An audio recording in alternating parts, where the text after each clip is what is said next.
Hello! So, pula pa ba yung mata ko? Yeah, Basta very disappointed kasi today, yung result. Ay, wait, anong oras na ba?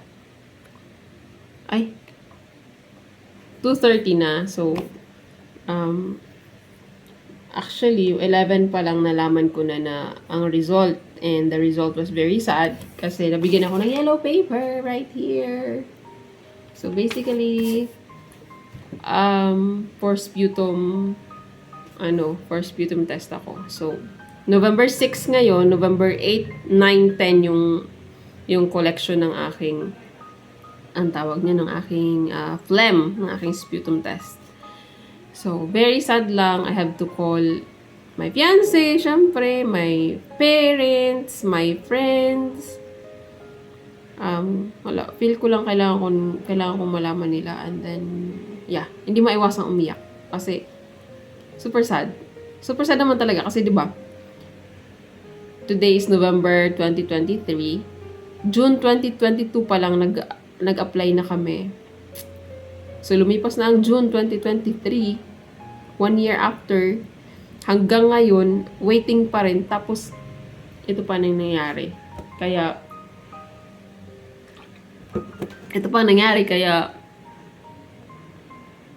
very disappointed ako sa sarili ko. Kind of. Parang maraming what ifs. What if ginawa ko to? What if ginawa ko yan? Tapos nakakaingit yung mga mag-move forward for, yung mga the next day, yung mga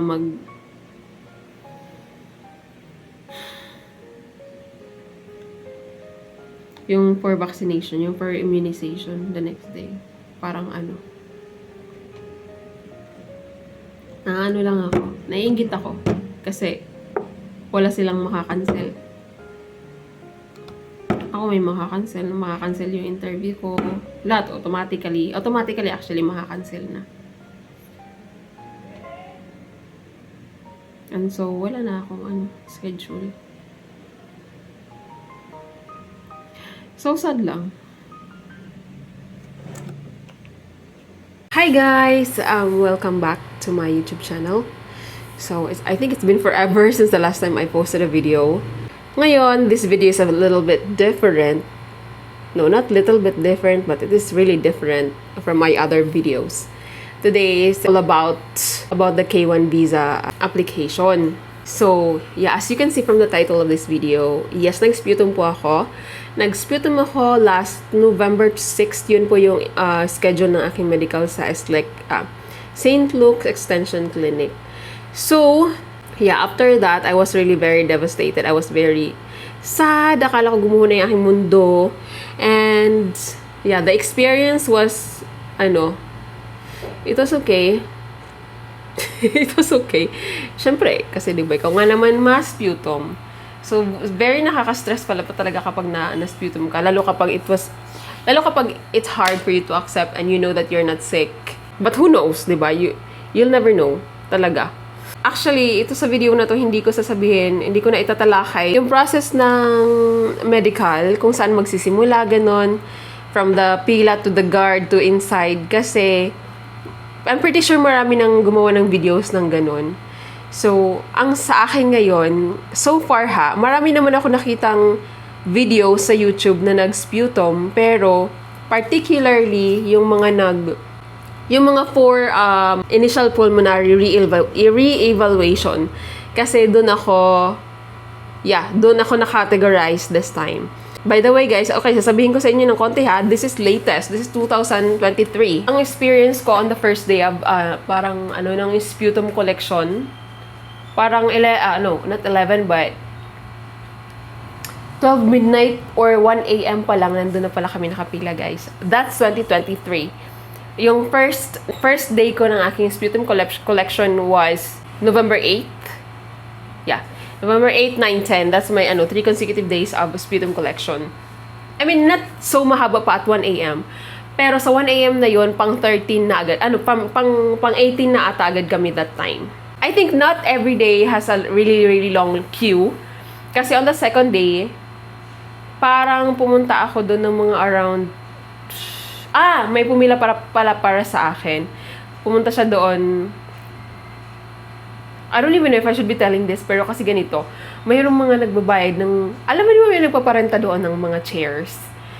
So, basically, pwede mo silang bayaran. Kasi nga, di ba, ang hirap pumila. Ang hirap din naman kasing mahuli sa linya, sa line. Kasi, as much as possible, kasi, for me personally, hindi sa nag-iinarte, very contagious yung place. Kasi, knowing that lahat ng nakapila na yun is for sputum collection, and you'll never know kung sino yung magpa-positive sa atin lahat. I'm talking about sa mga na-sputum, ha? Hindi ko alam kung sino mga magpa-positive. So, as much as possible, double your face mask. Bring your own alcohol wipes or alcohol spray to sanitize before sitting or before touching anything, and then spray again alcohol after. Who knows, di ba? Mas maganda na yung prevention kaysa sa cure. Yeah, that's it. On the third day ng aking sputum collection, nag-take risk ako. Kasi on the first day pala ng sputum ko, may mga 11 p.m. pa lang ng gabi. May mga nakapila na. 11 p.m. Yes. So, nag-take risk ako on the third day ng aming sputum collection. Pumunta ako ng 11 p.m. talaga. Kasi nga ayokong mahuli. Just because of this thinking ba na, kapag nagpagitna ka or nagpahuli sa pila ng mga around 200, 300 people, nakailan na, like gano'n naka-contaminated yung place na uubuhan mo, like pag-expel mo ng phlegm and laway. Although it's open air, so basically, kung mauuna ka sa first 20, kung mapapasama ka sa first 20, that's good already. Kasi not so contaminated pa yung place. And before you sit down dun sa sputum, yung sa chair, kung saan ka mag-uubo, sprayhan mo yung yung paligid mo. Sprayhan mo yung chair, punasan mo, then sit down. Then after that, spray din para sa kasunod, medyo na-sanitize mo yung air sa yung cubicle na yun na para sa'yo. So, ganun. I suggest that way. Okay. Good talaga kapag napasama ka sa first 20. By the way, on the third day, naka-number 1 ako. Kasi 11 pa lang B. By the way, on the third day pala, ng aking sputum, oh my God, ang gulo ng aking kwento. Third day ng aking sputum, there's not a lot of people in the line. Until 3 a.m., I guess. So, I was there, pinapapak ng lamok. At 11 p.m. at night. Tapos yung kasama ko dumating ata mga around 12 or 12:30 a.m. Tapos ang tagal bago nagkaroon kami ng maraming kasama. Yeah, anyways, never ako nagbayad. Ang binayaran ko yung chair, obviously. Tapos napaaga ako, napunta ako sa number 1 because obviously 11 p.m. pa lang nandun na ako. So, I deserve it naman siguro, di ba? Although, kahit number 1 ka or number 2 or within the first 10 ka na number, mauuna pa rin yung mga senior citizens. As long as nandun ka sa first batch, okay na yon. Huwag ka lang talaga mapunta sa 50 katao na ang nakakaf doon sa lugar na yon bago ka pa makakaf ulit doon. Although, covered naman ang mouth habang nagka-cough. Pero kahit nga ako personally, may mga pag-cough ako minsan na hindi ko natakpan yung bibig ko eh. Kasi nga, nakafocus ka sa pag-expel ng phlegm na wala namang lumalabas. You know, meron silang standard CDC protocol. Diba ang COVID-19, may CDC protocol na social distancing, naka-face mask dapat, and nilift na yon, tinanggal na yon. Doon, standard nila yon every single day, all year round. Ganun sila. Kailangan naka-face mask ka, if possible nga mag-PPE. Charot, hindi naman. Pero I had that feeling on my second day na parang gusto ko nang halos mag-PPE dahil nga doon. So, ito na nga. First, second, done. And then on the third day, nung tinawag yung name ko para for the last day ng sputum collection, hindi niya ako binigyan ng paper or hindi niya ako sinabihan na bumalik in 2 months. Yung kapag hindi ka tinawagan, automatic, for immunization ka na. Yung mga kasama ko, sinabihan sila ng ganon. Like, katabi ko lang sila, basta sinabihan ako hindi. Sinabihan sila ng ganon, binigyan sila ng papel to come back on this day for immunization. Ako hindi. So, obviously, boom! Kinabahan na naman si Inday. So, I was like, what? Why? Ganon. it's so sad na it's so sad. Siguro kasi na maiinggit ka sa mga taong naka-move forward na. Lalong-lalo na yung yung the day na na-sputum ako. Kasi on the next day talaga for immunization na sila and then waiting na lang ng kanilang interview. Samantalang kami, we had to come back sa schedule sa first day ng aming sputum collection.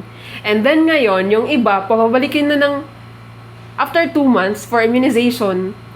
And yet ako, balik daw ako sa November 21st for initial pulmonary re-evaluation.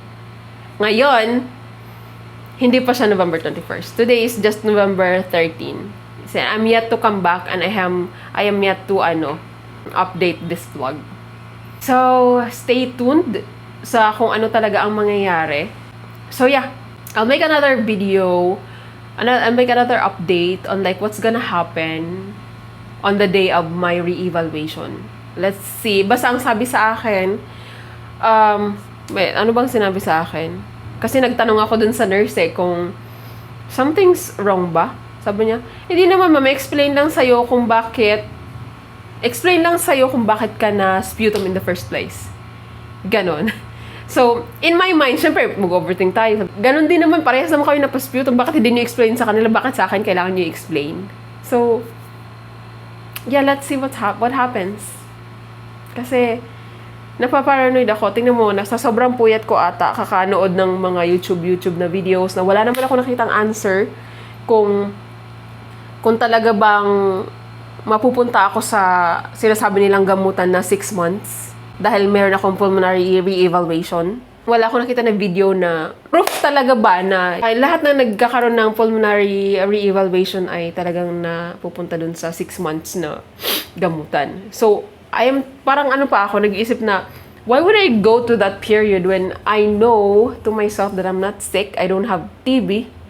Pero ang dami kasing nagpa-positive sa TB na wala din silang alam. They look healthy and hindi din sila aware na meron silang TB. So, let's see what happens to me. By the way, guys, hindi ko pala nakwento na right after pala ng na-sputum ako, nagpa-second opinion ako sa St. Luke's din. Kasi sa St. Luke's po ako nagtatrabaho. Medical secretary po ako ng 3 doktor. So, sa clinic po ako, sa clinic assistant, ganun. So, hindi ko sa inyo nakwento na the next day ata, parang yung kaibigan ng boss ko, na doctor din, sinadjust niya na ilaban ko. Ilaban ko yung aking, bakit daw ako na-sputum, ganun. Sabi niya, magpa-x-ray daw ulit ako. And so, I did. Nagpa-x-ray ulit ako, and then, pinakita ko sa kanya. It said, actually, nandito nga pala.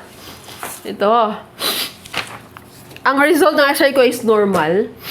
Kung ano lang tayo, yung mga normal people na hindi nag-a-apply ng US visa, kahit anong visa, normal reading yung aking x-ray. Kasi normal sa atin to yung ganito eh. But, if you are, excuse me, shocks. Wait lang. Pero po, kapag ganito nga, if you are applying for a US visa, yung ganitong reading, yung ganitong impression ng aking x-ray would automatically categorize as for sputum test na. For sputum testing na kaagad. Tapos sabi ng boss kong isa, kasi is normal lang daw yun eh. Kaso nga sa USCIS, the lit list of irregularity sa lungs, automatic first sputum ka na kaagad.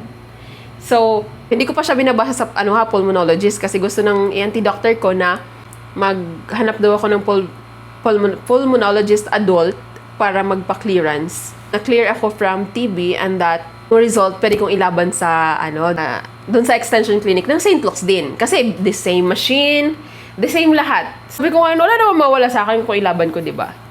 So, ano nangyari? Ang kati ng ilong ko, guys. Ang kati talaga kahit uminom na ako ng histamine.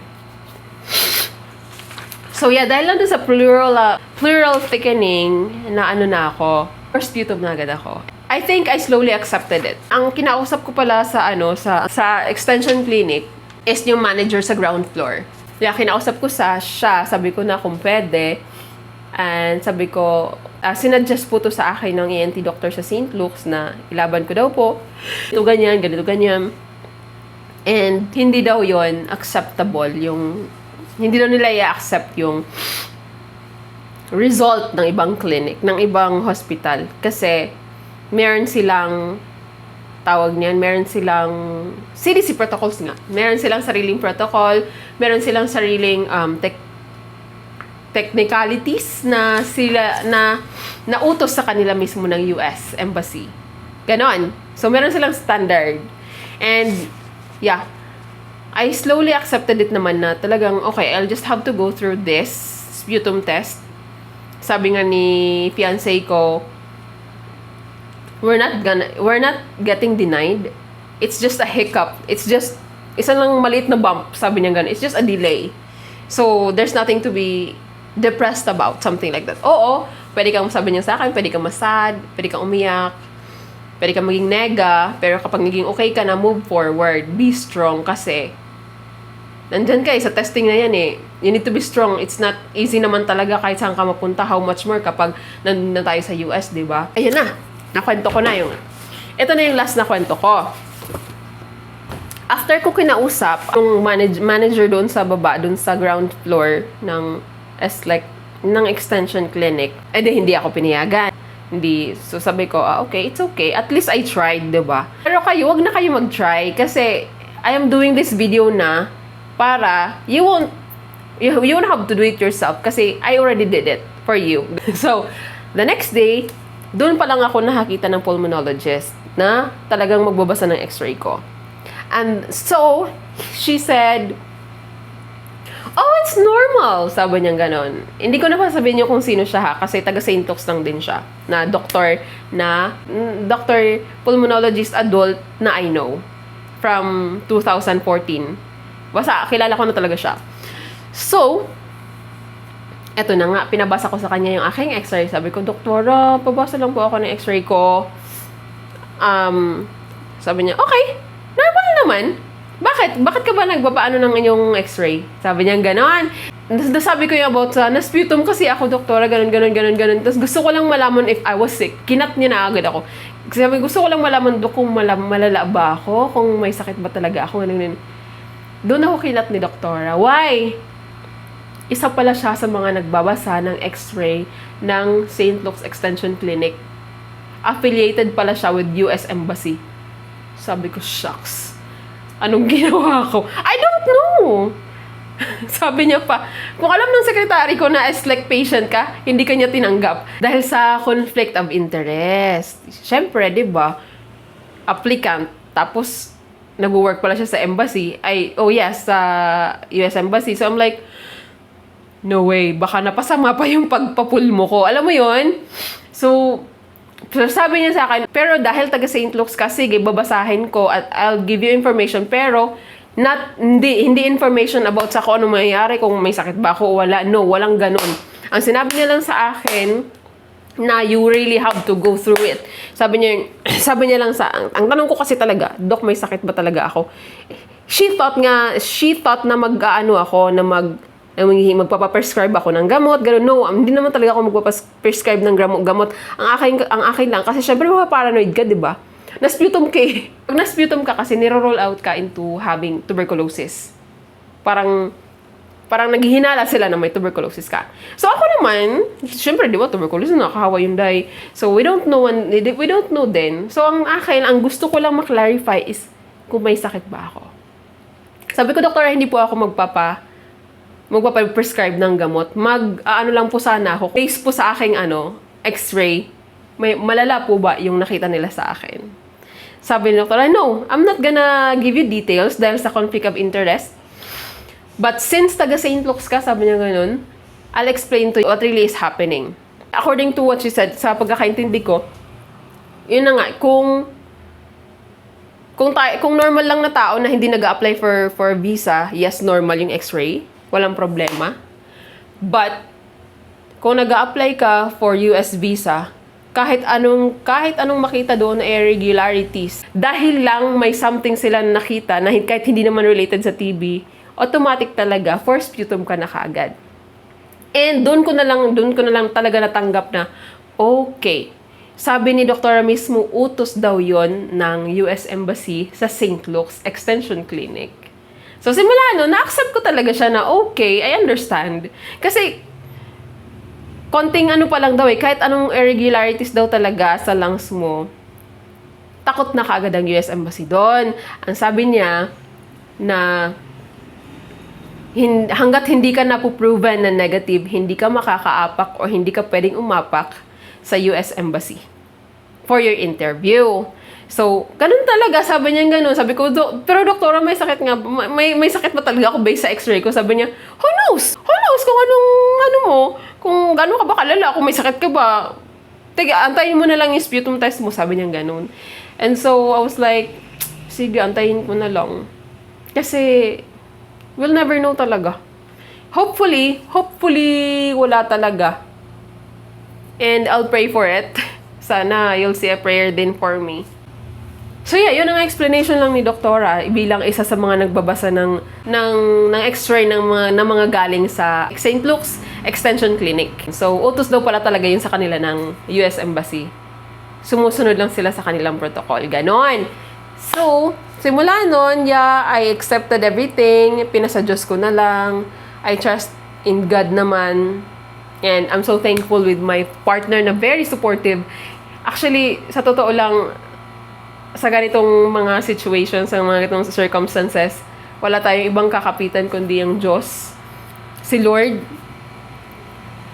at saka yung mga partner natin na wala na talagang ibang. I'm so blessed talaga. Kahit ganito nangyayari sa akin ngayon, I'm so blessed for having my partner as my partner. Talaga, kasi nandyan siya lagi. And hopefully, it's the same for everyone. You'll receive the same kind of love that you're getting from your partners. And obviously from God.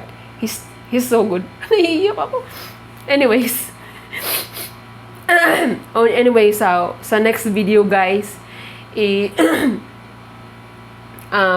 itatakal ko kung anong mangyayari sa akin sa aking initial pulmonary re-evaluation sa November 21st.